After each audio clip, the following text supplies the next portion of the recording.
It's a Saturday morning in late June. The sun is barely over the fence line, the air already thick and warm, and you're walking out to your tomato beds with a mug of coffee in one hand and, honestly, a little bit of hope. You've been nursing these plants since April. You hardened them off on the back step, you staked them, you watered on a schedule, you did everything right. Then you crouch down.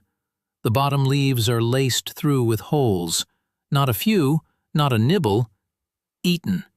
You flip one over and there it is, a colony of aphids packed so tightly along the stem they look like gray velvet.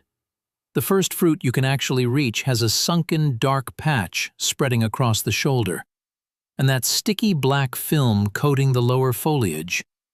That's sooty mold, which means the aphids have been there long enough to leave a second problem behind the first one. You stand up slowly. You already know what comes next, because you've done this before. Same thing I did for years. You go back inside, you open a browser tab, you type, "How to get rid of aphids on tomatoes fast." And 20 minutes later, you're standing in the garden aisle at your local hardware store, reading the back of a bottle that promises to eliminate over 100 pest species on contact. You buy it. You mix it. You spray every surface of every plant until the leaves are dripping. And it works. For about 10 days, it works beautifully. Then the aphids come back, and this time they bring spider mites with them. Maybe it works for a week, maybe 2. But the infestation comes back. It always comes back, and every single summer it feels like you're fighting the same war with the same weapons. And somehow you are still losing ground.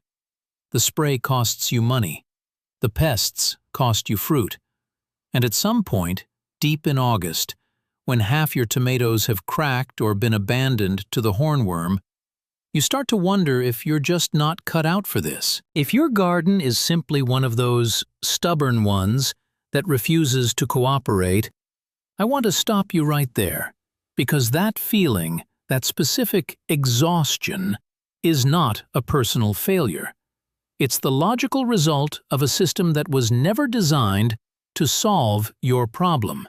It was designed to make you buy the bottle again next year. But here's what caught my attention about 4 years ago.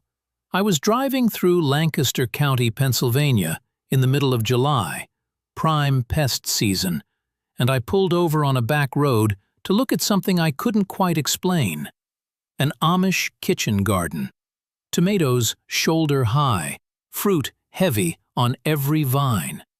No row covers, no yellow sticky traps, no spray residue on the leaves. Not a single plant looked touched. What did they know that I'd been missing for over 2 decades? Let me tell you exactly what I used to do, and I'd be willing to bet it's close to what you do too, because we were all taught the same thing. The moment pest damage appears, you treat it. You identify the insect, you find the product rated for that insect, and you apply it. Repeat as needed. That's the entire framework most of us inherited from the back of a seed catalog, a YouTube comment section, or a well-meaning neighbor who swore by a particular brand of neem oil concentrate. Same thing I did for the better part of 20 years. I kept a small arsenal under the potting bench. Insecticidal soap, pyrethrin spray, a copper-based fungicide for good measure. I rotated them, because I'd read that pests build resistance, and I felt organized, methodical, like I was doing it properly. The problem is that doing it properly still meant I was reacting. Every single intervention came after the damage had already started.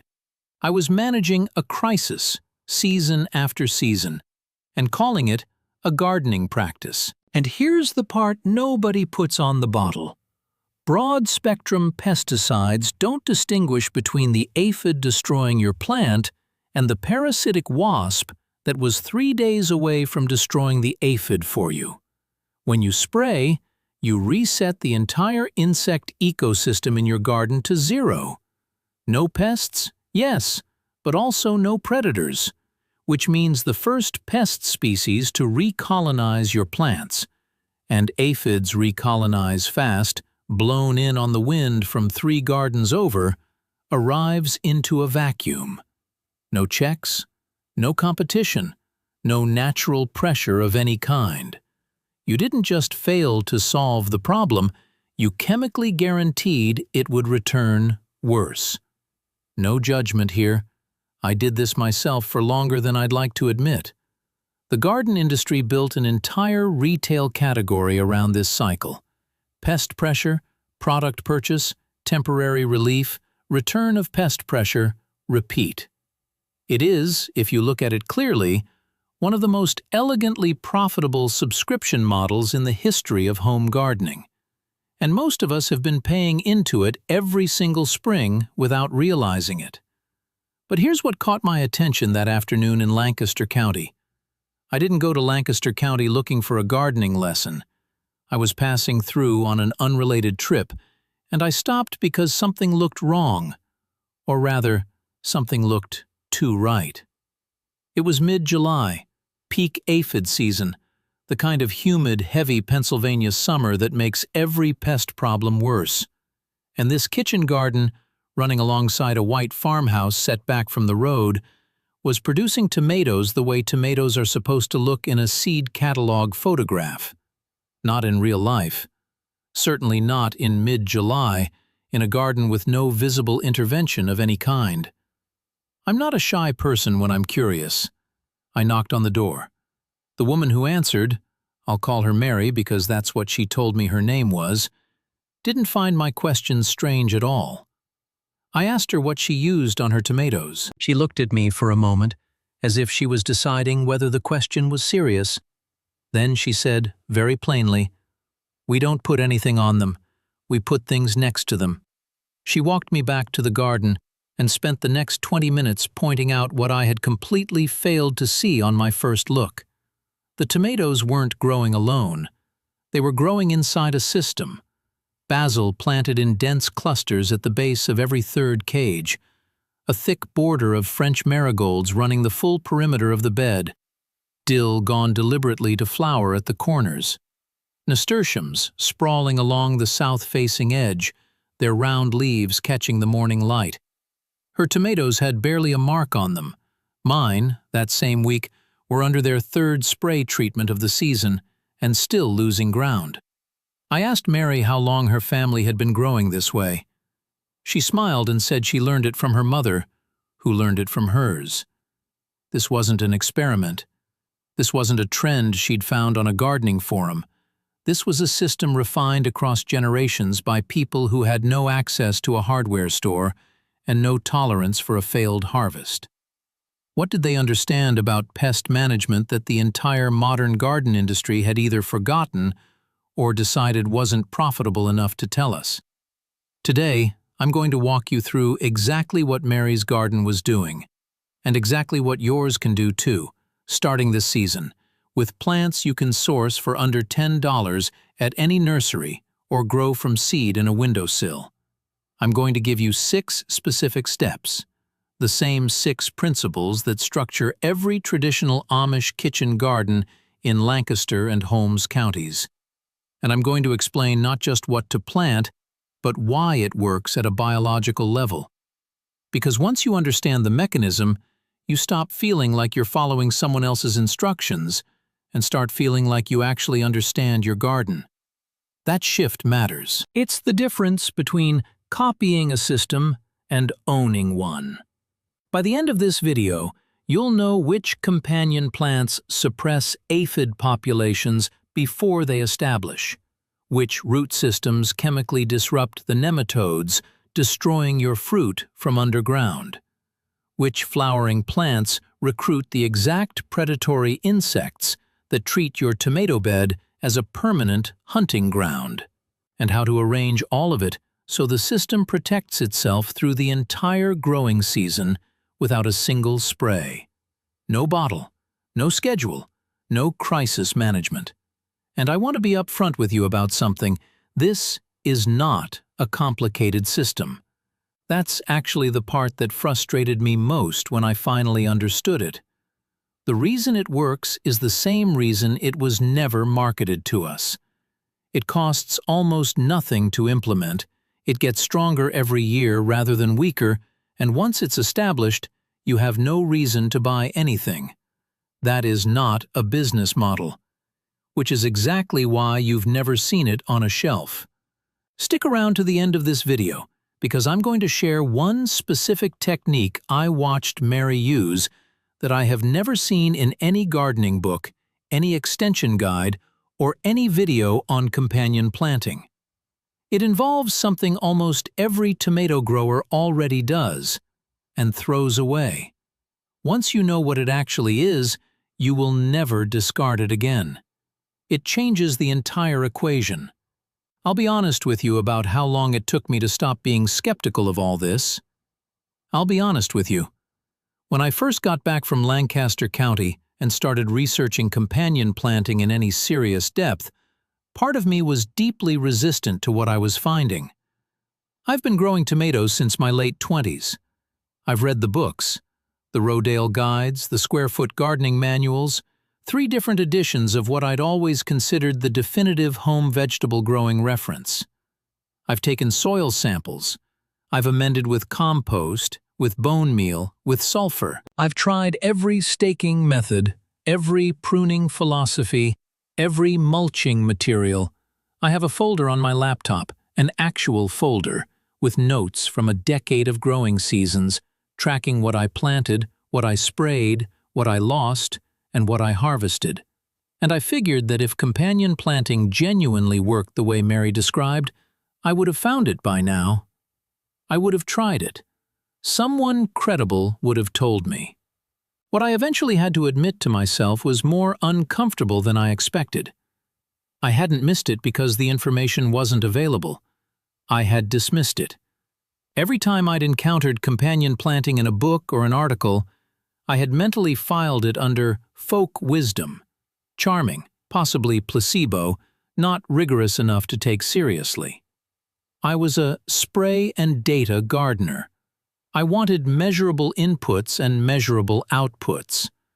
Planting basil near my tomatoes felt like gardening by superstition. That was the paradigm error, and it cost me years of avoidable losses. Because what I realized, slowly, through a combination of what Mary showed me and what I subsequently found in the research literature from Penn State Extension and the Rodale Institute's farming systems trial, is that I had been thinking about pest management completely backward. I was always reacting, always treating the symptom after it appeared. The Amish approach doesn't do that. They design their gardens so that the conditions for a pest explosion never fully develop in the first place. They don't fight the war. They make their garden the wrong battlefield. That shift in thinking changed everything for me. And it didn't require buying a single product.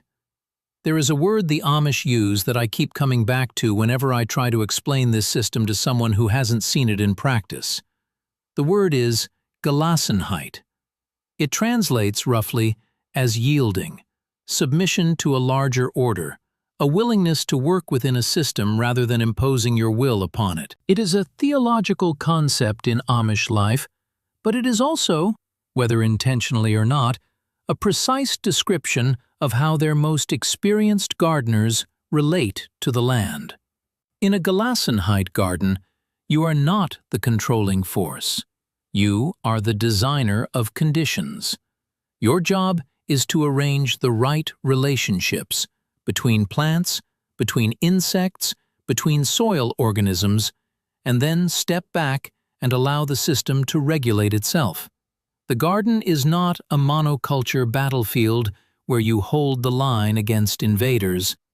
It is a community of organisms, most of which, if given the right environment, will do your pest management for you at no cost and with increasing effectiveness every single season. This is the foundational insight that the commercial garden industry cannot monetize and therefore has never had any financial incentive to teach you. Here is the mechanism in plain terms. When you grow tomatoes in isolation, rows of the same plant, same height, same root profile, same scent signature, you create what ecologists call a monoculture amplifier. A single pest species that finds your tomatoes has no chemical confusion, no predatory competition, no physical barrier, and an unbroken food supply stretching in every direction.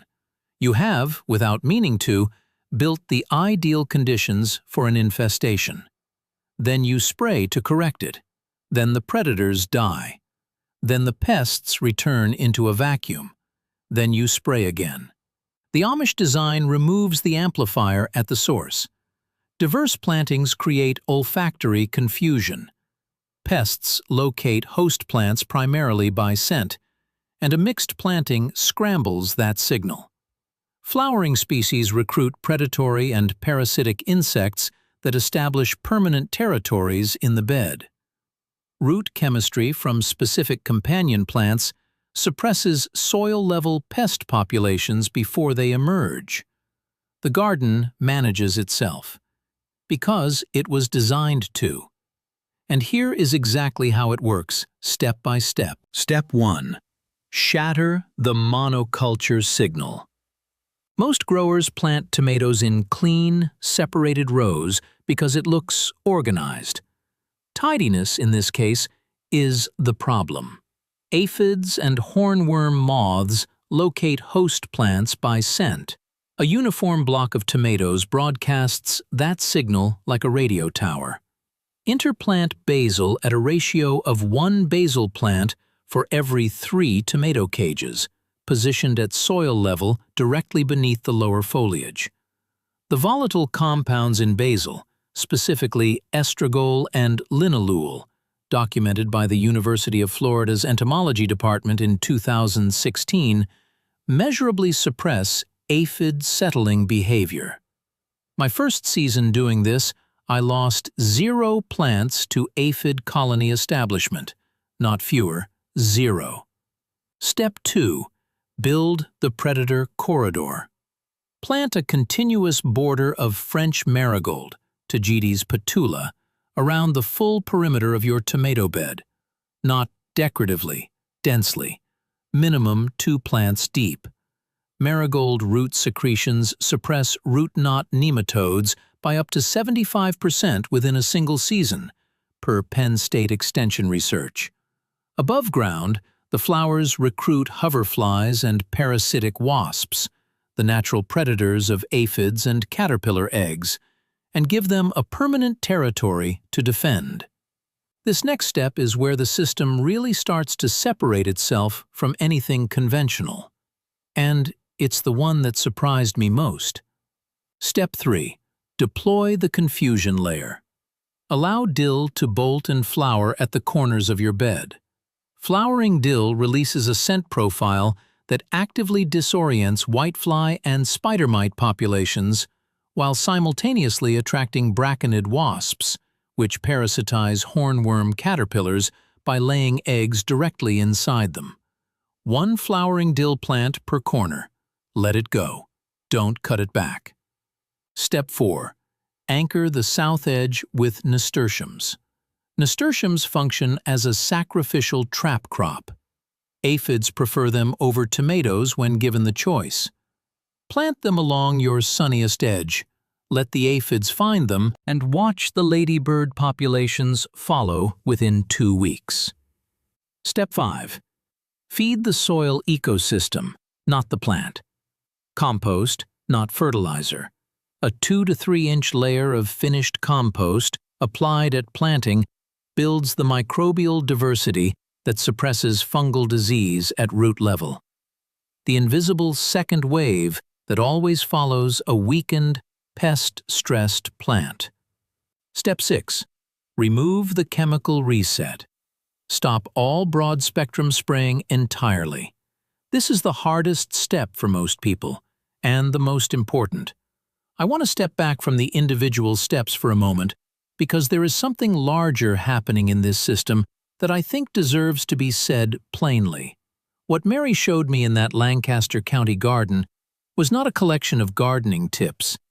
It was a working ecological model, one that modern agricultural science has spent the last 4 decades slowly, expensively, and somewhat reluctantly confirming through controlled research.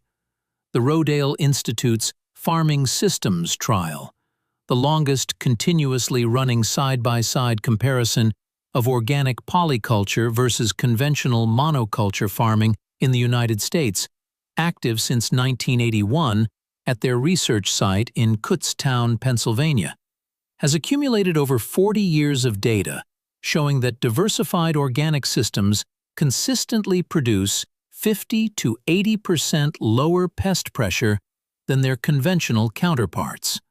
Not in ideal conditions, on average, across 4 decades of growing seasons, drought years included. That is not a folk remedy. That is one of the most rigorously documented findings in American agricultural research. Penn State Extension's work on companion planting and home vegetable systems, published across multiple papers between 2015 and 2021, reaches the same structural conclusion. Polyculture plantings, multiple species sharing the same growing space, create what researchers call associational resistance, a measurable reduction in pest colonization rates driven by chemical, visual, and olfactory disruption across the plant community. The Amish didn't use that term.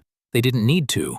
They arrived at the same outcome through generations of careful observation and the practical necessity of people who could not afford to lose a harvest and had no hardware store to fall back on. Here is what strikes me every time I sit with this. The knowledge was never lost. It was documented, studied, confirmed, and then quietly set aside by an industry that had no commercial use for a system that makes gardeners self-sufficient. The 6 steps I've just walked you through are not experimental. They are not alternative.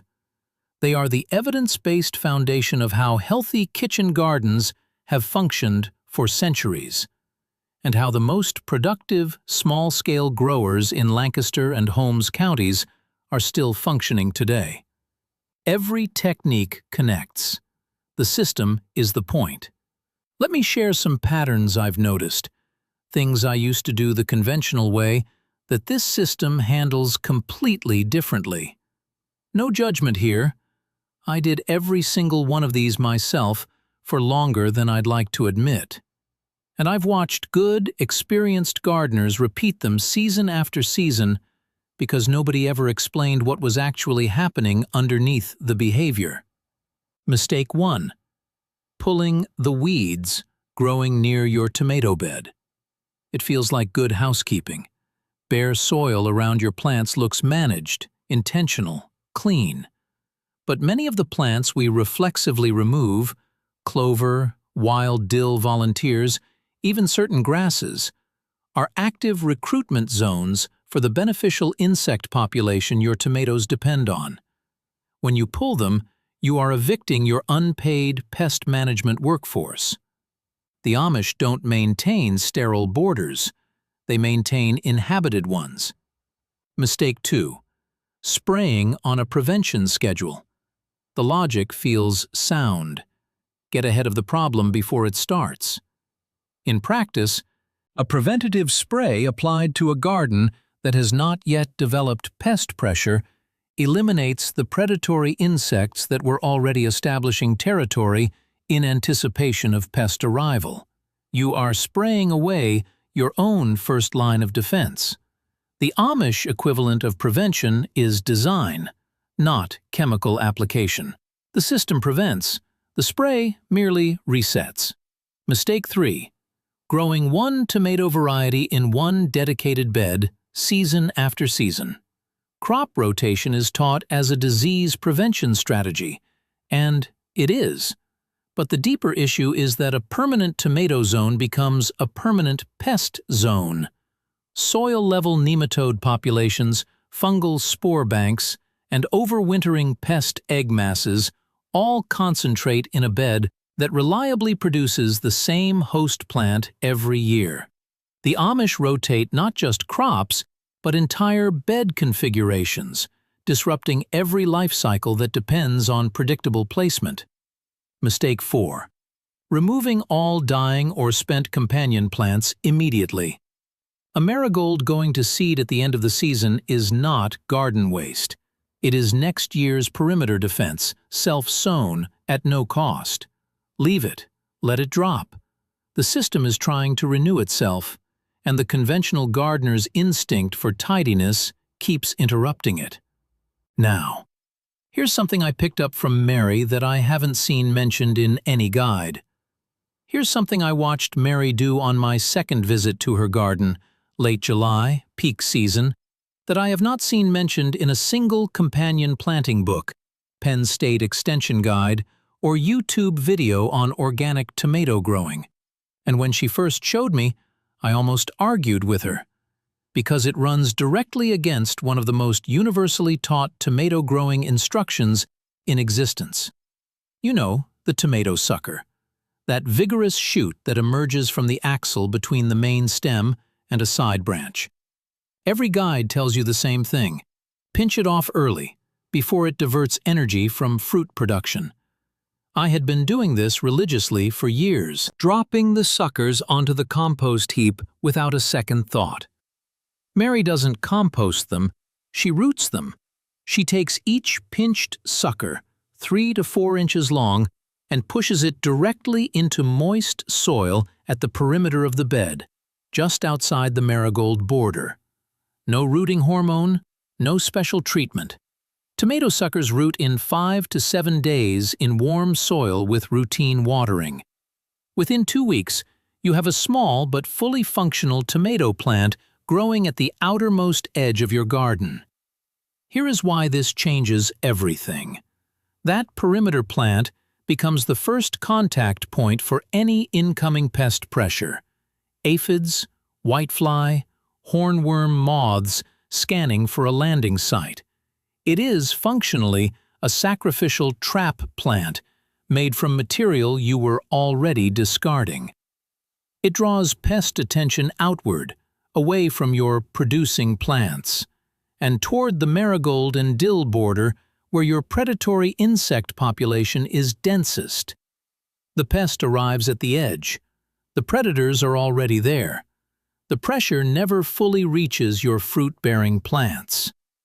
I tested this deliberately in the summer following my Lancaster County visits. I rooted 6 suckers along the south and west perimeter, the wind-facing sides most vulnerable to incoming aphid migration. By mid-August, those perimeter plants showed moderate aphid activity. My main bed, 4 feet away, showed none. It is almost too simple to believe, which is, I think, exactly why nobody sells it. That's what I've learned from Mary's garden, and from 40 years of Rodale Institute data, and from Penn State's research into associational resistance, and from my own trial and error across more growing seasons than I care to count, about what it actually takes to grow pest-free tomatoes. Shatter the monoculture signal. 1 basil plant for every 3 tomato cages, planted at soil level, releasing the chemical compounds that confuse and suppress aphid settling before a single insect lands. Build the predator corridor. French marigolds, 2 plants deep, running the full perimeter, suppressing nematodes underground while recruiting the hoverflies and parasitic wasps that patrol your bed surface and eliminate pest populations before they establish. Deploy the confusion layer, flowering dill at every corner left to bolt deliberately, disorienting whitefly and spider mites while providing a breeding habitat for the braconid wasps that will handle your hornworm problem without you ever seeing it happen. Anchor the south edge with nasturtiums. Let the aphids find them. Let the ladybirds follow. The trap crop does the work, and it costs you a $2 seed packet. Feed the soil ecosystem. 2 to 3 inches of finished compost at planting builds the microbial foundation that makes every other part of this system stronger, season after season, compounding like interest. Stop the chemical reset. Remove the spray from the equation entirely and allow the predator population you have recruited to hold its territory permanently. And root your suckers. Push them into the perimeter soil. Give the incoming pest pressure somewhere to land that isn't your fruit-bearing plants. And surround that landing zone with the densest concentration of beneficial insects in your entire garden. This is not a complicated system. It is a designed one. And the design principle underneath every single step is the same one Mary learned from her mother, who learned it from hers. The principle the Amish have been practicing in Lancaster County kitchen gardens for over a century before a single university study confirmed what they already knew. You are not the controlling force in your garden. You are the designer of conditions. Build the right relationships and the garden protects itself. That is Gelassenheit. And it works. If any part of this changed how you think about what's been happening in your tomato bed, if something in the Gelassenheit framework clicked in a way that the spray bottle never quite did, I'd genuinely love to hear about it in the comments below. But I don't want a general reaction. I want something specific from you, because the most useful thing this community can build together is a real record of what actually works in real gardens, under real conditions, across different climates and soil types and growing zones. So, here is my specific question for you. What is the one pest problem that has followed you from season to season? The one you've treated repeatedly and never fully solved? Tell me what it is, what you've tried, and what happened. Aphids that return every July no matter what you spray. Hornworms that seem to materialize overnight. A nematode problem that's quietly been destroying your root systems for years without you realizing that's what the wilting was. Whatever it is, put it in the comments, because I can tell you with near certainty that at least one of the 6 steps in this system addresses it directly. And someone else watching this video right now has probably fought the exact same battle in their garden and either won or lost in a way that's worth knowing about. That exchange, grower to grower, season to season, without a product being sold in the middle of it, is exactly the kind of knowledge the Amish have always passed down. And it is exactly what this channel is trying to rebuild for people who didn't grow up with a Mary next door to show them the way. If this video gave you something useful, if it reframed even one decision you were about to make in your garden, hit the subscribe button. Not as a favor to me, but because I have a lot more of these coming. Deep dives into traditional growing systems that predate the chemical garden industry and have been quietly outperforming it for generations. Every single one of them built around the same principle: design the conditions and let the garden do the rest. There's one more thing I want to share with you before you go. What I've shared with you today is a complete, implementable system. Every step works. Every plant is real, affordable, and available at any nursery or from seed. You could pause this video right now, spend under $15, and begin redesigning your tomato bed this weekend. That is not a sales pitch. That is the honest truth. But I also want to give you something to take away from this video that lives somewhere more permanent than your watch history. So I've put together a free companion planting reference guide. I'm calling it the Gelassenheit Garden Guide, and I want to give it to you at no cost whatsoever. No purchase, no trial, nothing to cancel. Here is what it contains. The full 6-step framework from today's video expanded into a planting by zone reference. So whether you're gardening in Zone 4 or Zone 9, you'll know exactly which companion varieties perform best in your specific conditions. A timing guide that walks you through every step from soil preparation through first harvest, so nothing gets planted in the wrong sequence. And a pest troubleshooting section built around the 12 most common tomato pest problems, with the exact companion planting response for each one. It is essentially today's video in a format you can print out, take into your garden, and use with both hands in the soil. To get it, click the first link in the description below. Put your email address in, and it comes straight to your inbox within 2 minutes. If you're watching on a television or a device where the description is harder to reach, point your phone camera at the QR code on screen right now, and it will take you directly there. It is free. It will always be free. Because the knowledge in it belongs to a tradition that was never meant to be sold. And I don't intend to start now. And if you want more deep dives into traditional growing systems that have been quietly outperforming the chemical garden industry for generations, with the research to back them up, hit subscribe. The next one is already in production. Your garden already knows how to protect itself. Now, so do you.